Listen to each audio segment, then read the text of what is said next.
అందరికీ నమస్కారం. ఈరోజు మనము మామిడికాయ పప్పు తయారీ విధానం చూద్దాం. దీనికోసం నేను ఈ చిన్న టీ గ్లాస్తో 1.5 టీ గ్లాస్ కందిపప్పును తీసుకున్నాను. ఇప్పుడు మనము ఈ కందిపప్పును శుభ్రంగా 3 సార్లు వాష్ చేసుకొని ఇందులోకి నీళ్లు పోసి ఒక అర్ధగంట నానబెట్టి ఉంచుకుందాం. నేను కందిపప్పును నానబెట్టి ఉంచుకున్నాను. ఒక మీడియం సైజ్డ్ ఉల్లిపాయ ముక్కలు కట్ చేసి పెట్టుకున్నాను. 2 మీడియం సైజ్ టొమాటోలు ముక్కలుగా కట్ చేసి పెట్టుకున్నాను. ఒక మీడియం సైజ్ మామిడికాయని ఇలా ముక్కలుగా కట్ చేసి పెట్టుకున్నాను. 20 పచ్చిమిరపకాయలని ఇలా కట్ చేసి ఉంచుకున్నాను. ఇప్పుడు మనము ఒక కుక్కర్ తీసుకొని ఇందులోకి కందిపప్పును వేసుకోవాలి.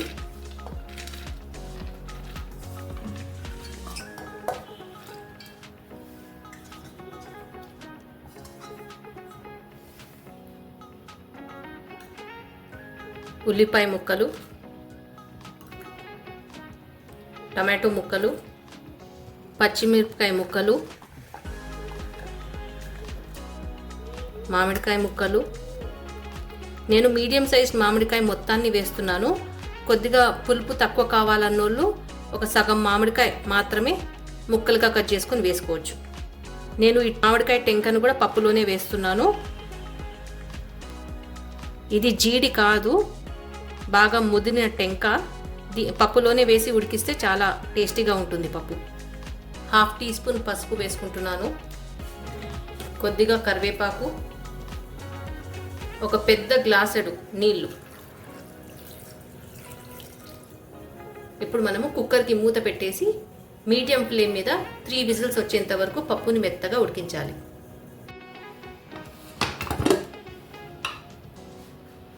పప్పు బాగా ఉడికిపోయింది. ఒకవేళ పప్పు కట్టు ఎక్కువ ఉన్నప్పుడు పప్పు కట్టును ఒక బౌల్లో తీసుకొని మనం పప్పుని ఎరుపుకోవాలి. కానీ నేను ఎక్కువ నీళ్లు పోయలేదు కాబట్టి పప్పు కట్టు అనేది తక్కువనే ఉంది. ఇప్పుడు నేను ఈ టెంకని ఒక బౌల్లో తీసుకుంటున్నాను. ఇందులోకి నేను 1.5 టీ స్పూన్ ఉప్పు వేసి పప్పుని ఎనుపుకుంటాను.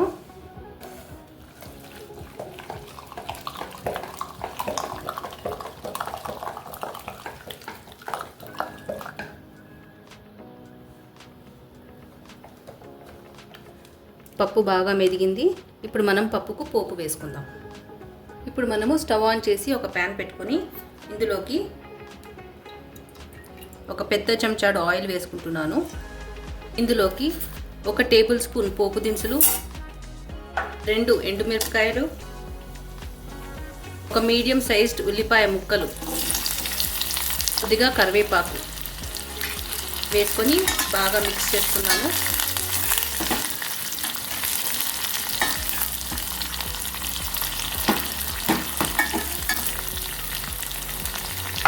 ఇందులోకి వెల్లుల్లి ముక్కలుగా కట్ చేసినట్టు వేసుకుంటున్నాను.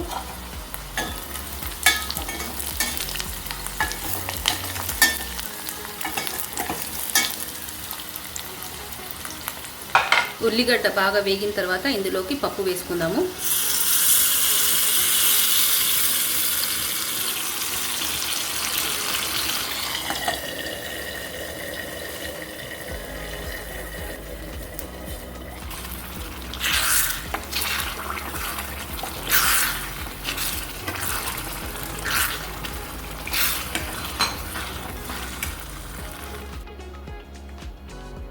ఇందులోనే తగినన్ని నీళ్లు కుక్కర్లో వేసుకొని పోసుకుంటున్నాను.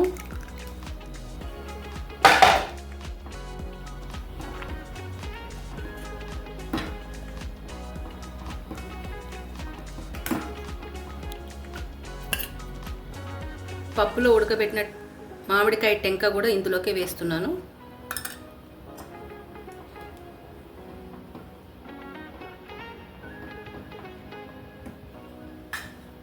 పప్పు కుత ఉడుకుతుంది. ఇప్పుడు మనము కొత్తిమీర వేసి ఒక్కసారి మిక్స్ చేసుకుందాం.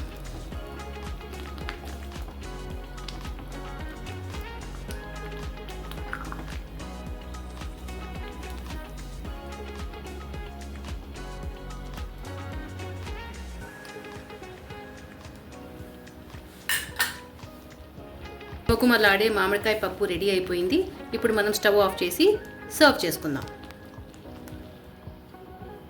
టేస్టీ మామిడికాయ పప్పు రెడీ అయిపోయింది. మీరు కూడా ఇంట్లో తప్పక ట్రై చేసి చూడండి. వీడియో నచ్చినట్లయితే please like, share and subscribe. Thank you.